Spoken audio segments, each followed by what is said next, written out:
안녕하세요. 평면 계획 심화 세 번째 영상입니다. 오늘은 마지막 공용부 계획에 대한 이야기입니다. 개인적으로 합격 도면을 걸러내는 가장 중요한 변별력은 공용부에서 나온다고 생각합니다. 깊은 고민을 담았으니 잘 들어주시기 바랍니다. 오늘 드릴 말씀인데요. 먼저 공용부 계획의 기본 원칙을 설명드리겠습니다.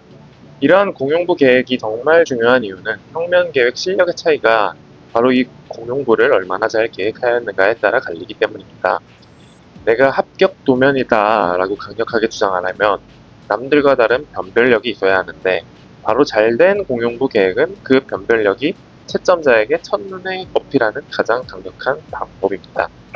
아무리 지문에 제시되는 조건을 다 지켜줬다 하더라도 공용부가 비합리적이라면 건물다운 건물로 보여지지 않기에 합격 점수를 주기 애매할 수 있겠지요. 그렇기 때문에 공용부 계획의 기본 원칙은 가장 먼저 말씀드리도록 하겠습니다. 이어서 문제를 풀 때 공용부 면적표를 분석하는 방법을 간단히 설명드리고 그리고 코어와 화장실에 심화된 내용들을 차례로 살펴보도록 하겠습니다. 우리 문제에서 등장하는 공용부를 간단히 도식화해 보았는데요. 공용부는 한마디로 동선입니다. 로비와 홀 그리고 복도는 각 영역을 연결해주는 수평 동선의 역할이고요. 계단과 승강기는 그 1층과 2층을 연결하는 수직 동선의 역할, 그리고 로비에 연결되는 출입구는 외부와 내부를 연결하는 진입 동선의 역할입니다. 화장실 창고와 같은 부속 기능을 하는 공용부도 있지만 주요 공용부는 본질은 동선의 역할이라고 생각합니다. 공용부의 본질은 동선이기에 동선 계획을 잘 해주어야 하는데 잘된 동선은 여러 가지 사례들이 있지만 결국 하나의 공통점을 가지고 있습니다. 그것은 바로 짧아져야 한다는 것인데요. 효율성을 추구하면서 간결한 동선이 되려면 길이가 짧아져야 공간의 낭비가 없기 때문입니다. 공용부 계획을 이렇게 네 가지 기본 원칙으로 정리하였는데요. 역시 본질은 짧음입니다. 결국 짧은 동선을 만들기 위하여 공용부는 가운데로 보내고 꺾지 말고 일자를 만들어주고 동일한 기능은 서로 벌려주고 동일 방향으로 3개 이상은 피한다는 것입니다. 차례로 설명드리도록 하겠습니다. 원칙 1은 가운데로 보낸다는 가장 기본적인 원칙입니다. 공용부는 가운데로 와야 동선이 짧아집니다. 그렇기에 주출입구는 건물 중앙에 두는 것이 바람직하고 로비 또한 중심에 두는 것이고요. 수직 동선인 코어도 중앙 로비에 붙게 되는 것입니다. 마찬가지로 복도 역시 건물의 변으로 가는 것이 아니라 중앙을 가로지르는 형태가 이상적인데 복도의 길이가 짧아지기 때문이겠죠. 두 번째 원칙은 꺾지 말라는 것입니다. 복도를 만들 때 오른쪽처럼 단이 지면 안 되고 이렇게 일자로 쫙 뻗어줘야 간결하고 가장 짧게 정리가 됩니다. 그러기 위해서 복도 끝단에 위치한 출입구인 주출입구와 부출입구도 동일 라인에 만들어주는 것이 좋겠죠. 그리고 부출입구의 방향도 신경을 써보자면 도로에서 접근이 쉽도록 도로의 면한 방향으로 내어주는 것이 동선이 꺾이지 않고 짧아집니다. 오른쪽처럼 도로 방향이 아닌 곳으로 낸다면 진입 동선이 꺾여서 들어오고 동선이 길어지기 때문입니다. 세 번째 원칙은 동일 기능이 2개 이상 존재할 때인데 서로 벌려주자는 원칙입니다. 먼저 후어가 2개 있거나 부계단이 존재하는 경우인데요. 수직 동선이 건물 안에 2개가 존재하는 상황인데 가운데 몰아서 두는 것보다 코어를 2개 서로 벌려주는 것이 각실에 닿는 동선이 짧아져서 피난 동선에 유리합니다. 계단은 적어도 2개 모듈 이상을 서로 띄워주는 것이 자연스럽습니다. 화장실도 마찬가지겠죠. 그리고 아래는 복도의 경우인데 이렇게 동일한 방향으로 2개 이상의 복도가 나오는 경우입니다. 마찬가지로 서로 적당히 벌려주는 것이 효율성이 극대화됩니다. 복도가 이렇게 나란히 너무 가까이 나온다면 어색한 계획이니 피해주시면 좋겠습니다. 마지막 원칙으로 동일 방향 3개 이상은 피한다인데 복도를 같은 방향으로 3개 이상 만들지 말라는 것입니다. 우리 시험에서 출제되는 건물 정도의 규모에서 같은 방향으로 복도가 3개 혹은 그 이상으로 만들어졌다면 영역이 너무 많이 나뉘게 되면 무창실이 나오기 쉬워서 좋지 않습니다. 같은 방향으로 3개의 복도를 만들었다면 내가 정리가 조금 부족하구나 생각하시고 다시 2개 이하로 잡아보시길 권해드립니다. 가능하면 복도는 하나로 모아서 정리하는 것이 가장 좋고 조건상 2개가 필요하면 서로 적당히 떨어뜨리고 3개는 웬만하면 피하는 것이 맞다고 생각합니다.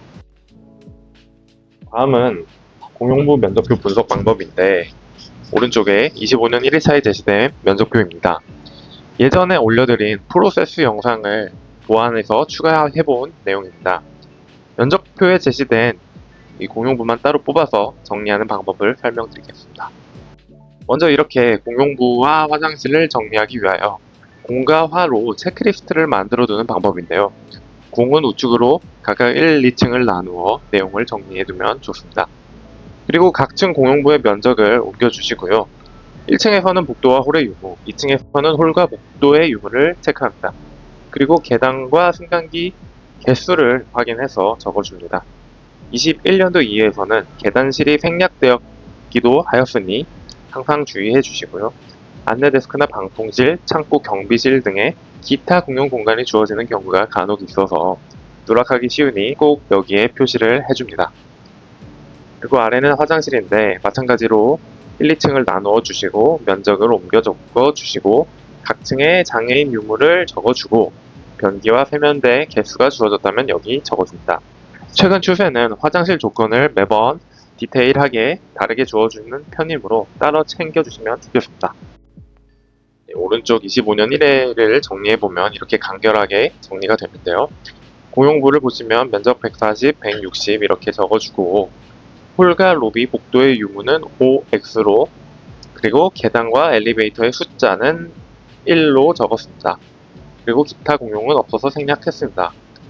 다음 화장실을 보면 마찬가지로 면적을 적었는데 2층에는 특이하게 2개가 주어져서 30 더하기 20으로 표시를 하였고요. 1층에는 장애인이 있고 2층에는 없어서 OX 표시를 하였습니다. 변기와 세면대 개수는 없어서 생략하였습니다. 이제부터는 코어를 배치하는 여러가지 팁들을 말씀드리겠습니다. 먼저 코어 계획의 기본 원칙들입니다. 원칙 1과 2는 반드시 지켜야 하는 절대 조건이고 원칙 3에서 5는 여지가 있는 선택 조건들인데요. 하나씩 살펴보면 원칙 1은 1, 2층 동시에 남는 곳에 배치하라는 것입니다. 포인트는 1, 2층 위치가 같아야 한다는 점과 남는 곳이라는 점인데 1, 2층 위치가 틀려지면 당연히 코어가 성립하지 않는 것이니 절대적이고 남는 곳이라는 의미는 주요 실드를 먼저 놓고 나서 남는 곳으로 들어가야 한다는 말입니다. 코어는 주요 실드를 보조해주는 기능적인 공간이니 주요 실이 우선이라는 뜻이죠. 그리고 다음 원칙 2, 지하 차량 동선을 피한다는 것도 절대 조건인데요. 주차 경사로가 있는 문제에서 코어가 경사로 앞을 막고 있다면 차량 동선이 불가능하기에 마찬가지로 절대 조건인 것입니다. 다음부터는 필수는 아니지만 고려해보면 계획이 쉬워지는 선택 조건들인데요. 로비와 홀은 건물의 중심이므로 여기서 코어가 접근이 쉬워야 수직 동선이 효율적이라고 할 수 있습니다. 또 남쪽에는 주요 실들이 들어가야 하므로 에너지 조건에 따라 피해주는 것이 좋고요. 마지막으로 앞서도 말씀드렸지만 동선 계획, 특히 피남의 관점에서 2개의 계단이 등장한다면 서로 멀리 배치해주는 것이 좋습니다. 다음은 직통계단 2개 설치 기준입니다. 시험에서는 20년도 1회차와 23년도 2회차에서 각각 직통계단 2개 조건이 나왔습니다. 건축법 시행령을 보면 굉장히 복잡하게 적혀 있어서 암기가 어렵게 되어 있는데요. 제가 우리 시험에서 나올 만한 요소들을 직접 추려서 암기하기 좋게 다시 정리해 보았습니다. 물론 시험에서는 법규를 몰라도 개수로 정확히 주어지는 편인데요. 그래도 이러한 조건을 미리 외워주시면 해당 지문이 없더라도 미리 마음의 준비가 가능해서 문제풀이에 도움이 됩니다.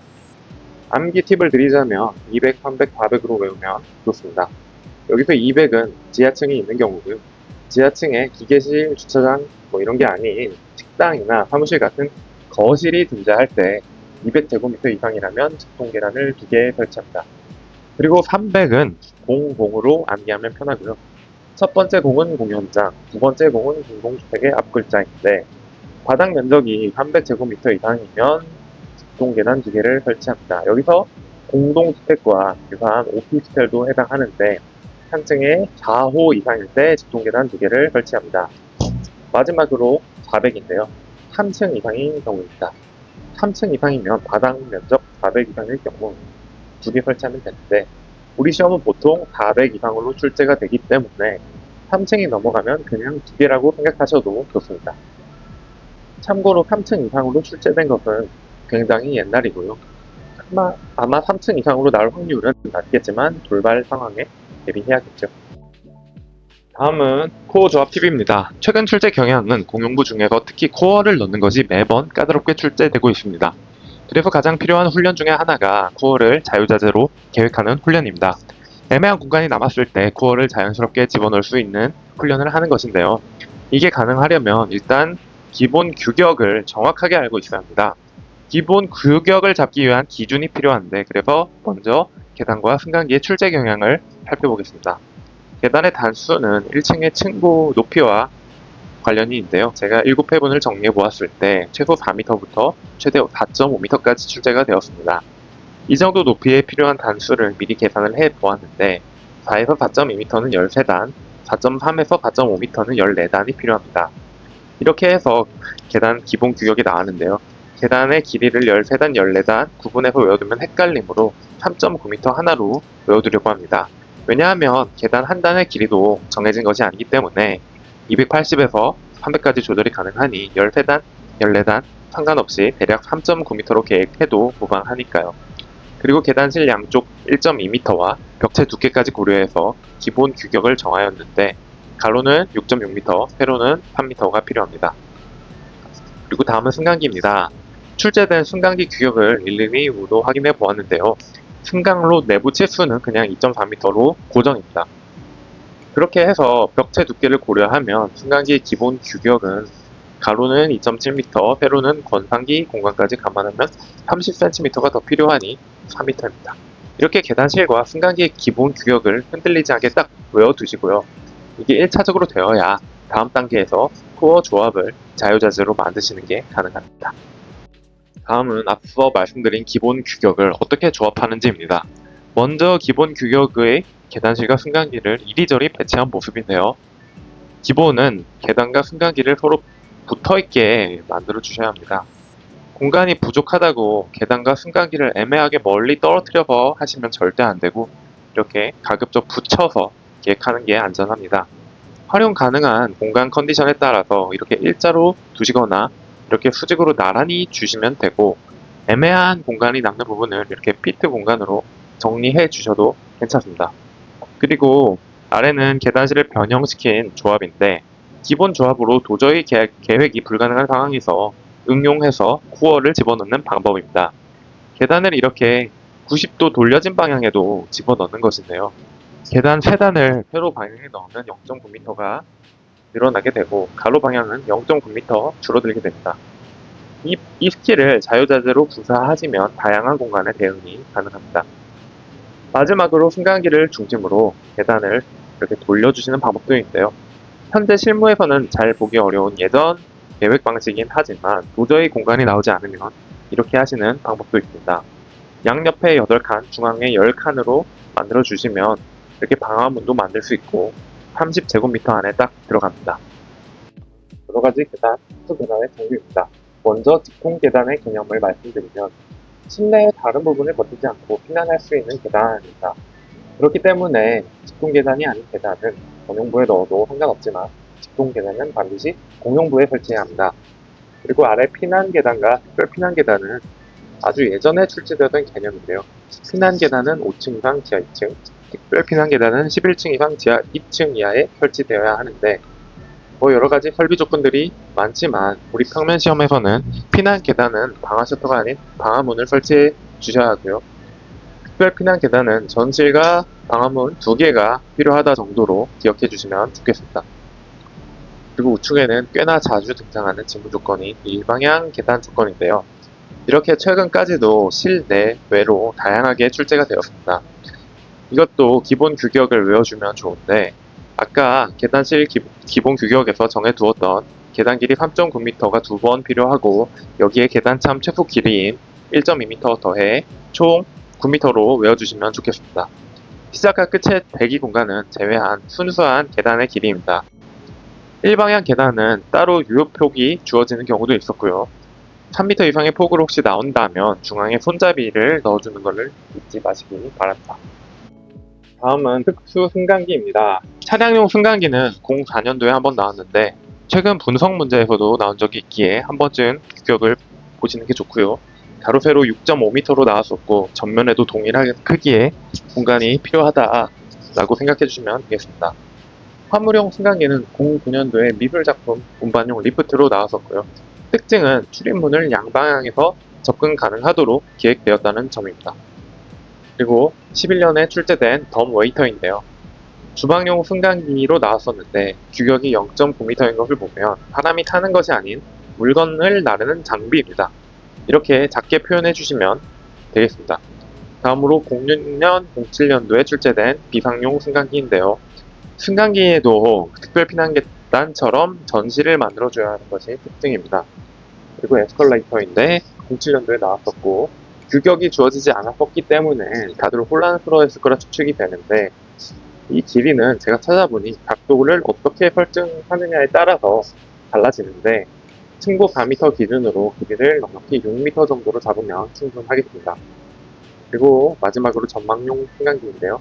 실제는 되지 않았었는데 실생활에서 많이 타보셨을 거라 생각해서 실어보았고 만약 나온다면 실내외 조망이 가능하도록 기획해 주시면 되겠습니다. 오늘의 마지막 파트인 화장실입니다. 화장실은 앞서 보여드린 코어보다는 중요성이 떨어지는데요. 코어는 전용부에 주요 실들을 먼저 배치하고 남는 곳에 배치하라고 말씀드렸는데 화장실은 코어까지 배치한 이후에 최후에 남는 곳으로 배치해 주시면 좋습니다. 그렇기에 제가 원칙 1, 2, 3으로 적어줬지만 중요도가 낮으니 힘을 빼시고 세 가지 다 선택적으로 적용해 주시면 되겠습니다. 원칙 1은 1, 2층 동시에 남는 곳에 하라는 것인데 설비가 수직 조닝이 될 수 있다면 효율적인 설계이기 때문이겠죠. 그러나 위치가 달라지더라도 설비적으로 해결할 수 있기에 필수 조건은 아닌 것이고요. 두 번째 원칙은 코어와 비슷하게 로비와 홀에서 접근하라는 것입니다. 화장실도 사용 빈도가 높은 공간이니 접근 동선이 가까우면 당연히 좋겠지요. 넓게 보면 화장실도 코어라고 분류가 되니 코어와 함께 조닝해주면 자연스럽습니다. 마지막은 물을 쓰는 다른 공간인 샤워실, 주방실, 세탁실 등과 함께 조닝하는 것입니다. 묶어주면 설비가 효율적이지만 역시 선택적으로 적용하시면 좋겠습니다. 다음으로 화장실 출제 경향입니다. 화장실의 개별 면적은 주어지기도 하고 주어지지 않기도 하였는데요. 최근 3회차의 특징은 면적으로 정확히 주어지고 장애인 화장실도 디테일하게 주어졌다는 것입니다. 그리고 장애인 화장실은 항상 나왔었는데 규격은 법적 규격인 1.6 곱하기 2m로 일관되게 출제되고 있습니다. 화장실도 코어와 마찬가지로 기본 규격들을 확실하게 암기해두고 있는 것이 좋고요. 그래야 다양한 상황에 자유자재로 계획이 됩니다. 장애인용 화장실은 규격이 주어진 규격에 벽체 두께 0.2m를 더해서 1.8 곱하기 2.2m로 기억을 해주시고 좌변기 칸은 가로 0.9m에 깊이 1.2m로 외워줍니다. 그리고 후변기 간격은 0.6m, 세면대도 0.6m 간격이고 깊이 0.7m에 맞춰주시면 되겠습니다. 이렇게 암기해둔 기본 규격을 가지고 면적에 따라 화장실을 샘플로 구성해 놓았는데요. 30제곱미터라면 이렇게 장애인까지 넣었을 때 좌변기는 각각 남녀 2개씩 설치가 가능한 모습이고 50제곱미터라면 좌변기를 남녀 각각 4개씩까지도 들어가는 모습입니다. 어떠한 모습의 공간에서도 이렇게 기본 규격을 알고서 응용한다면 자유자재로 모든 상황에 맞게 대응이 가능한데요. 계속 말씀드렸지만 최근 출제 경향이 코어와 화장실 구성이 까다롭게 나오는 추세이므로 잘 되실 때까지 연습을 충분히 해주시는 것을 말씀드립니다. 영상을 15분 내외로 6편 준비했는데 오늘은 조금 길어졌고요. 오늘까지 5편 올려드렸습니다. 이제 시험이 8일 앞으로 다가왔는데요. 다음 시간에는 시험 준비를 최종 마무리하는 영상으로 작도 표현 심화 영상을 준비하였습니다.